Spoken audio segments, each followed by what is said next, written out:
Vayishlach Absalom el Joab.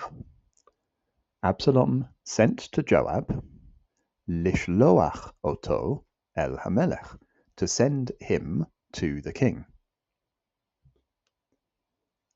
Velo ava lavo elav, but he was not willing to come to him.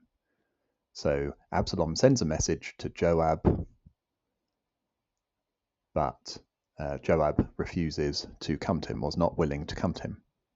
Vayishlach od shenit, and he sent again a second time. Velo ava lavo, but he was not willing to come. Vayomer, this is Absalom. Vayomer el avadav, Absalom said to his servants, Ro'u chelkat Yoav el yadi, velo sham so'orim. Absalom said to his servants, look, chelkat Yoav, the portion of land of Joab, Joab's portion of land is el yadi. Word by word, it means is to my hand. I think in the context, it must be something like is next to my plot of land. It could theoretically be is right here. Could be the sense, is right here.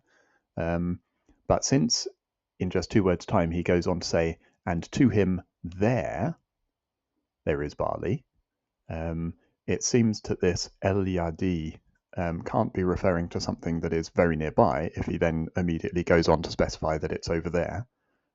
So I think more likely, as I think the translations have it, that El Yadi means something like next to my plot of land. Joab's portion of land is next to mine, and to him there barley. So he has barley growing there. L'chu, go. And then we have this correcative on what is already a bit of a tricky verb. The corre is vahatzituhu. Kindle it or set it on fire with fire. Burn it with fire. So the root is ytzte, yod tzade tav. And the hifil behaves in this rather curious way with the verb yatzat. It almost looks like a first nun. The yod disappears into the tzade. Hitzit, yatzit, and then this imperative hatzituhu, hatzet, hatziti, hatzitu, hatzetna, and then the object set it on fire. The kativ almost looks as though it's treating the ytzte root in the way that most of the first yod verbs that we have met behave. Remember, like yashav, which becomes hoshiv. So it looks in the kativ, the consonantal text, as though the initial yod has been turned back to a vav, even though actually in this case I think it's originally a yod. So there's some mix-up here, and then there's a yod-vav mix-up at the very least. We needn't detain ourselves too much about this, sort of trying to piece together what may have happened between the two. For our purposes, I think for now we would just stick with the kore. I think we end up with the same meaning either way. So kindle it with fire. And so vayatzitu, and so the avdei Avshalom, the servants of Absalom, vayatzitu, kindled et hachelka, the plot, ba'ish, with fire. Just to point out to you here, this is the same verb, yatzat, in the hifil again, pretending to be a first nun, even though it's from yatzata.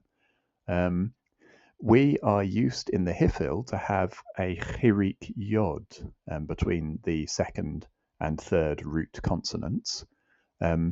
Here, the chirik yod has been written defectively. In other words, we just have the chirik and the yod has disappeared. That is less common than when it's written plane with the yod, but it's not uncommon, I think is how I put it. So I just pointed out in this instance to draw your attention to it because you will meet it very regularly. So Absalom's servants kindled the plot of land with fire. And so this thus begins, as it were, the coup in this rather odd way. But at the very least, I think that this short paragraph shows us that Absalom is not a man who is willing to compromise. He's a man who knows what he wants and is prepared to take action in order to achieve it, and fairly ruthless action at that. He doesn't just go and knock politely on Joab's door. And so I suspect that in context, this little snippet has been put into the story as a kind of prelude. Look at the sort of man that we're dealing with here. Look at what he is willing to do. Look at the lengths to which he is willing to go, and consider how this may bear fruit or work out as the coup unfolds.